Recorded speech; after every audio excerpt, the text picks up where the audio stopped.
o governo federal encerrou o último ano, o ano de 2025, com cerca de 19 mil servidores a mais, funcionários públicos a mais, registrando o maior aumento no funcionalismo público em 10 anos. Esse dado está marcando uma inflexão depois de um período longo aí que a gente teve de congelamento de recursos, redução do quadro de funcionários públicos e aposentadorias não repostas. Então, esse número de 19 mil servidores a mais é o maior número nos últimos 10 anos. Esses cargos públicos, em sua grande maioria, eles aumentam conforme o governo faz mais concursos, né? São cargos concursados. Existem também os cargos comissionados, mas a grande maioria são os cargos concursados. Entre 2016 e 2022, as gestões que estiveram nesse período priorizaram a diretriz de enxugamento do Estado, né, de reduzir as possíveis contratações com forte contenção de contratações. A atual gestão, governo Lula, mudou o rumo, retomando concursos e priorizando a recomposição de áreas consideradas estratégicas. E aí algumas dessas áreas, né, que tiveram um aumento aí de funcionários públicos foi a área da educação, saúde, agências reguladoras e órgãos de fiscalização.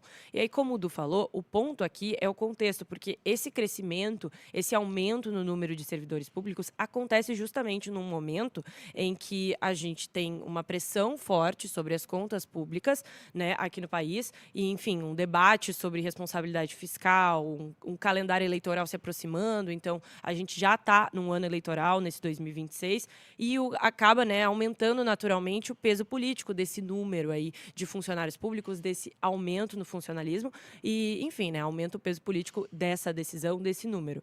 Mas, segundo o governo, há uma justificativa, né, desse aumento, né, uma justificativa técnica, que há um déficit acumulado de pessoal. E sem reposição, o risco, né, é perder a capacidade de executar políticas públicas básicas e de manter os serviços funcionando. Por isso, então, esse aumento, esse movimento contrário do que já vinha acontecendo entre 2016 e 2022, como o Du falou.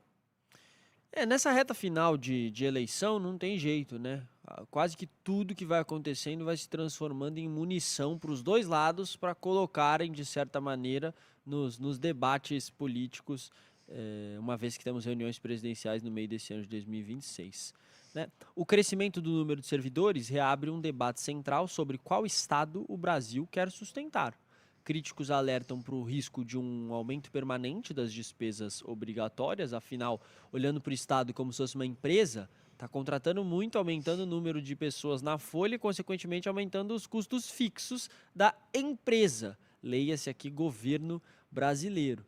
Então, os impactos fiscais são grandes e podem ser grandes para um arcabouço já pressionado. São as informações mais recentes sobre o aumento do número de servidores. Temos um dado também legal, Sil, para comparar, em relação a quanto esse número aumentou nos últimos governos, né? Então, no governo Bolsonaro também, no governo Temer, no governo Dilma, a gente acabou soltando na edição e, assim, de fato, a gente viu um aumento de cerca de 1% no governo Dilma e um aumento de 10%, uma redução de 10% no governo Bolsonaro.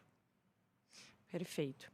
E, enfim, passando então, né, passamos para o Brasil, trazemos esse dado aí, né, relembrando, são mais de 19 mil servidores nesses últimos 10 anos, é a maior alta anual, comparado com os números também entre 2016 e 2022.